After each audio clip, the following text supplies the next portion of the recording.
Election Transparency Coalition urges the National Election Management Body to keep its eyes on the ball ahead of two key election dates later in the year. APC, PDP, Labour Party, NMPP and others woo new party members in Edo and Ondo states.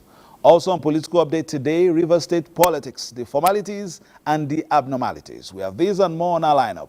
I'm Fisayo Ogunfuyi. Welcome.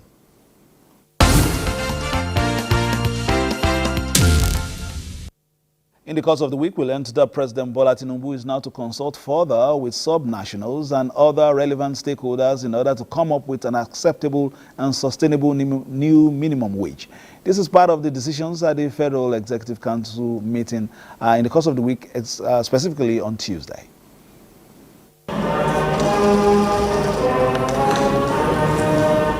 Members of the Federal Executive Council too embraced the renewed national anthem for the first time and for the only meeting yet in June. After more than a month, memos have piled up. 39 items found their way on the agenda and dealt with. One of them is a prospective new minimum wage issue. After a marathon of meetings, the representatives of the government and private sector in the tripartite committee on new minimum wage on June 7 suggested 62,000 naira as a new benchmark, which the organized labor rejected. The memo got here before the council, but then the much anticipated final decision will not be taken here. Mr. President is going to consult further so that he can have an informed position, because the new national minimum wage, like I said, is not just an issue of the federal government. It affects the state governments, it affects the local governments, it also affects the organized private sector. And that is why it is called national minimum wage. It's not just an affair of the federal government.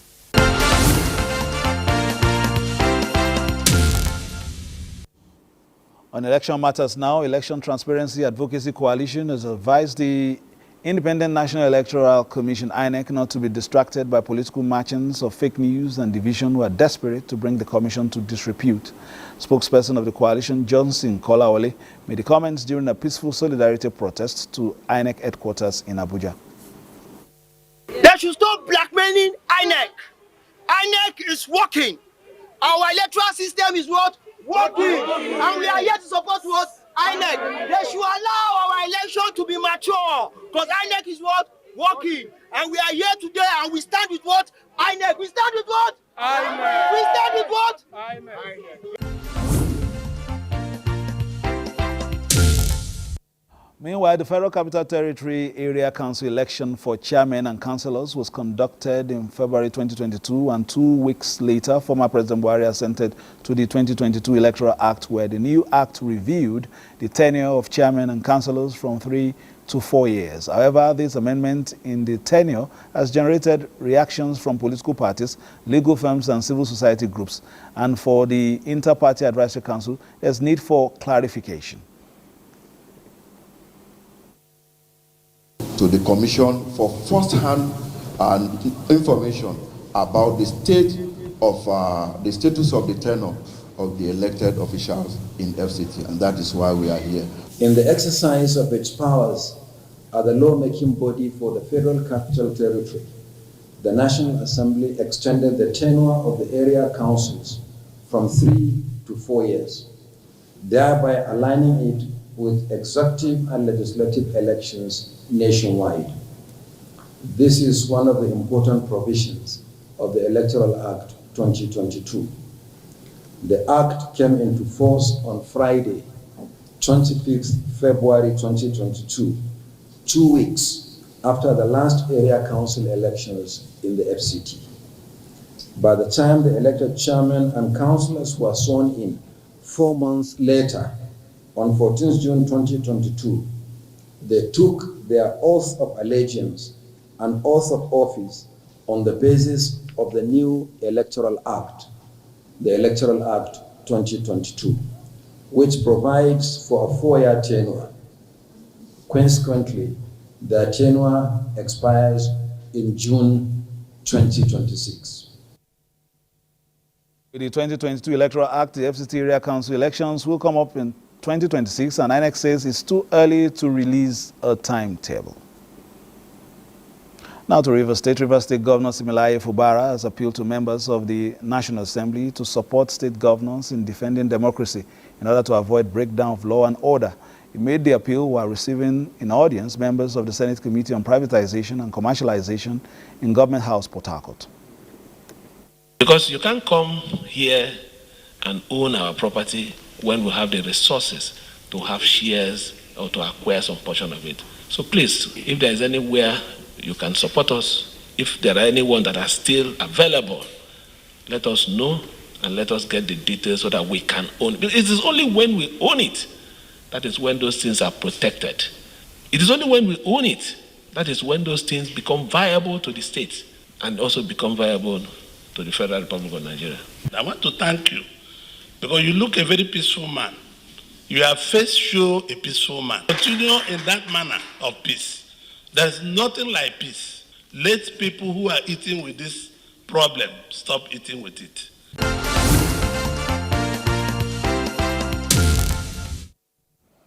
Now, Rivers State has been in the news lately due to the push and shove over interpretation of the status of majority of the state's lawmakers who are currently in court.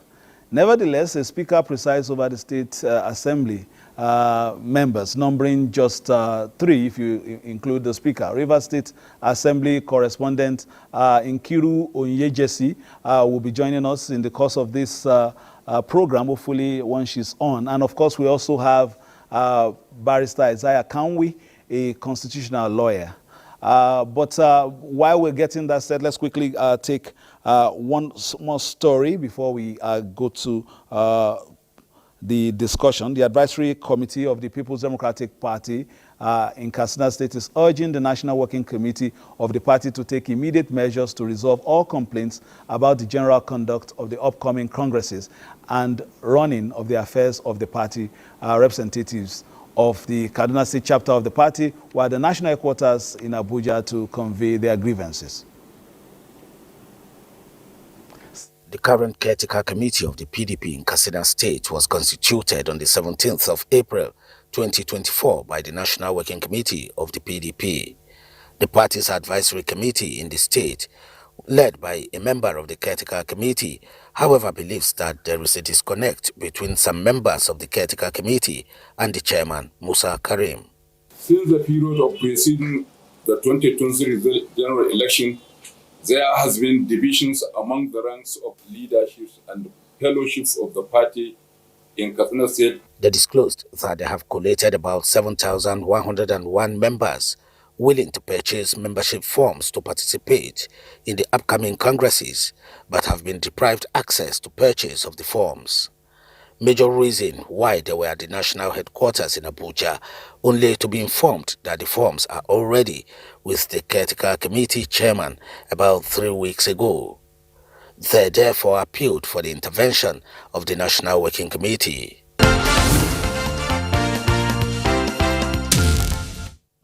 All right, our correspondent in Port Harcourt, Nkiru Onyejesi, is ready now.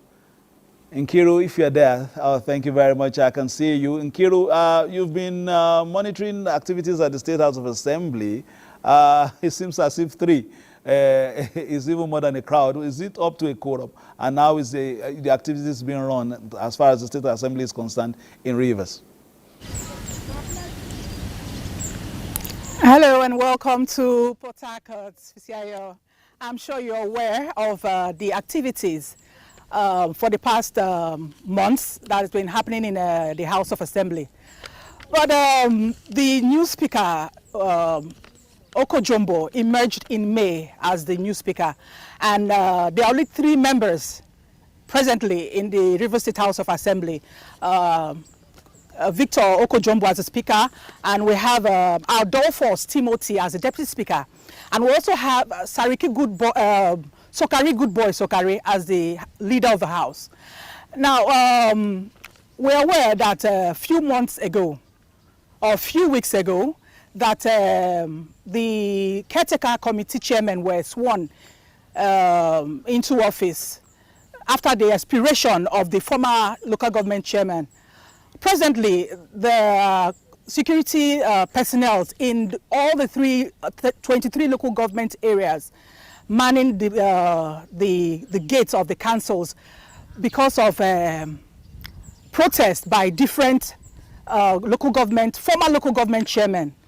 And it may also interest you to know that these 3 members of the River State House of Assembly has passed the activities in the River State House of Assembly recently has been swearing in of commissioners and also the screening and confirmation of the 23 local government caretaker council chairmen.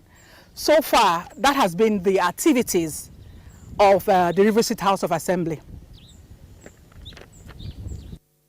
And 27 members are still, out of the house at the moment. It's almost looking familiar, or close to what we saw in Edo State, where some members were never sworn in throughout their tenures. In Kiru, as it is, what is the status? Is it as if perhaps the members of the State Assembly are waiting for their colleagues to resolve their issues, or they are just, going ahead with activities of Parliament? I didn't hear that. Please, can you come again? Are the 3 members just going about the activities of the Parliament without waiting to see maybe if there will be the outcome of the case in court?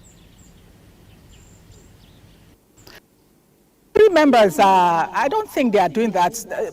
Presently, they've not passed any bills, It's just the screening and the confirmation of the caretaker committee chairman and some of the commissioners.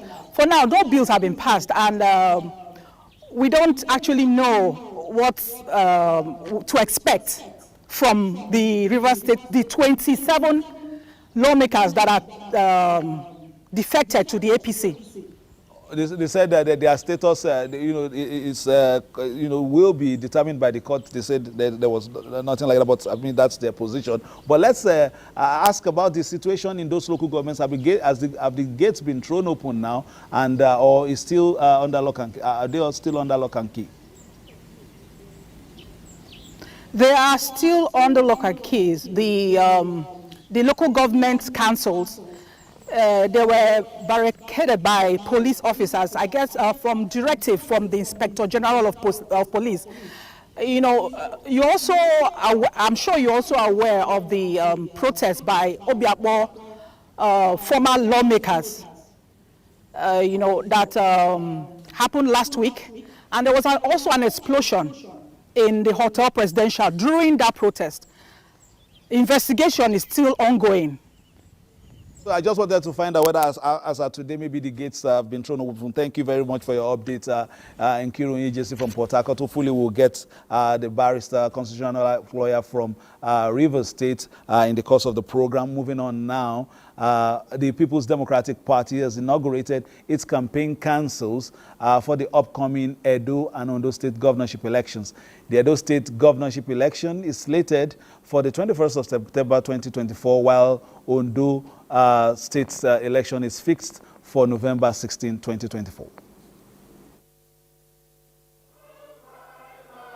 The 148-member PDP National Campaign Council for the September 21 governorship election in Edo State is headed by the governor of Adamawa State, Amadu Fintiri, while the governor of Osun State, Ademola Adeleke, is chairman of the 177-member PDP National Campaign Council for the November 16 governorship election in Ondo State.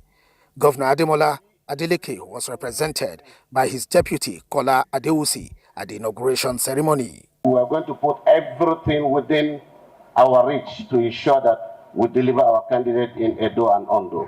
Acting national chairman of the PDP, Umar Damagum, and other party leaders expressed confidence in the ability of the 2 national campaign councils in leading the candidates to victory.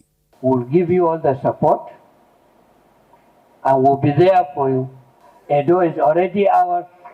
It will remain PDP. Ondo will be for us to take. Private sector expert Aswe Igodalo is PDP candidate for Edo State, while former Deputy Governor Agbola Alfred Ajayi is the party candidate in Ondo State.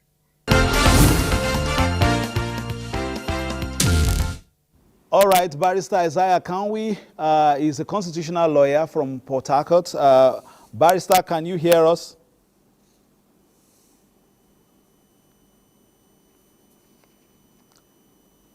Barrister, can you hear us, please? Yeah, on to political update.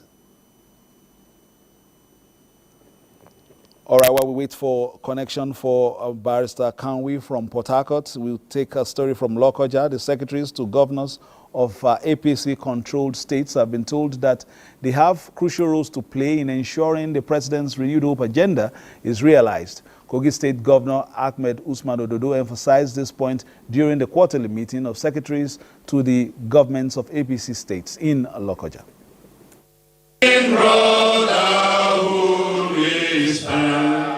The quarterly meeting of the secretaries to the government of All Progressives Congress controlled states, held under the auspices of the Progressive Governors Forum, has been pivotal in providing insights, strategies and practices essential to the development of their respective states. This marks the second time Kogi State has hosted a meeting in the last 8 years, with issues such as security, independent power generation for APC states, the Students' Loan Act, and the State Police Prototype Bill on the agenda for review and discussion. We have the policies of the students' bursary. We have different ones that have to do with security. Kogi had to host it because His Excellency Alhaji Usman Ododo approved it due to his commitment to development in Kogi and then to the whole APC state and Nigeria. Kogi State Governor, represented by his deputy Joel Oibu Salifu, emphasized that the secretaries have crucial roles in their respective states and in actualizing President Bola Ahmed Tinubu's renewed hope agenda. You are the live wires of all the states where you are serving. If you refuse to work, the state will be thrown into darkness. He highlighted Kogi State's abundant resources and called on investors to invest in the state. All right, let's go back to Port Harcourt now. Barrister Isaiah Kanwi has been standing by. Barrister, if you can see us, yes, we can see you now, but freezing a little bit. But if you can hear me, 3 people in your State House of Assembly, how does that work? It's okay. 3 people in the State House of Assembly. Is it not your question? Yes, go ahead. All right. You should understand that the Constitution, by virtue of Section 109, subsection 1, paragraph G, particularly the proviso thereto, has actually condemned the defection of the 27 pro-Wike laws in that State House of Assembly. The Constitution is so strict about it. And as soon as they defected to the APC, their seat stands vacated by the provisions of the Nigerian Constitution. It's not one man's wedding, it is the Constitution. It is all persons and body authorities of this country. As a matter of fact, 3 persons in the State Assembly to make quorum.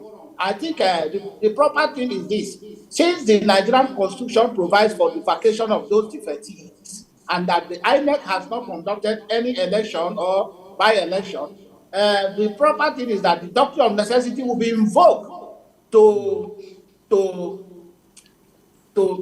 protect or guide what the activities that is happening in that State House of Assembly. The doctrine has been invoked in the regime of former Goodluck Jonathan when the late president died, the President Yaradua. That was 2010. Well, there's no case. Yes, Barrister, not a case of death this way, but it looks to me, the scenario looks to me a little bit, not particularly, in every way, but it looks to me as if, something that happened in Edo State as well, when some House of Assembly members were not sworn in throughout their tenures. Are we likely to see a scenario like this, even as we see that some of these issues are still in court, though?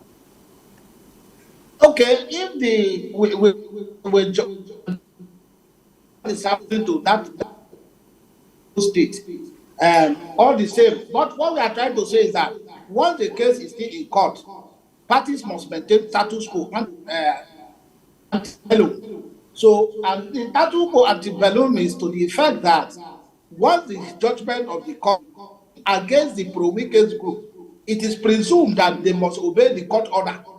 The court order now is superseding every circumstances. Therefore, if they have filed motion or notice for execution to the court, then that could have been different case. In this circumstance, judgment of court has been made that their seat is vacant, and as a matter of fact, any made assembly is, since it is invalid, it means that they must do something for them to be valid, and that validity is coming from if they can appeal to the Court of Appeal, and judgment of Court of Appeal has been delivered, setting aside the lower court decision. For now, the three-man House of Assembly, led by the Okojombo, is deemed to be, in the eye of the law, the proper House of Assembly of the state, and the government does not know any value as far as the governance is concerned. That is the position, sir.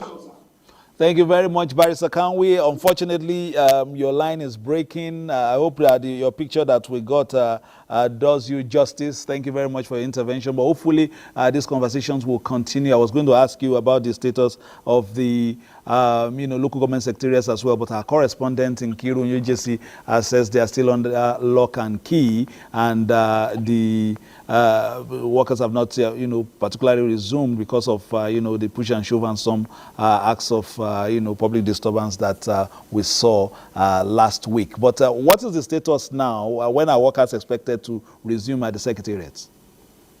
Okay, thank you so much. I'm so sorry that the network is fluctuating.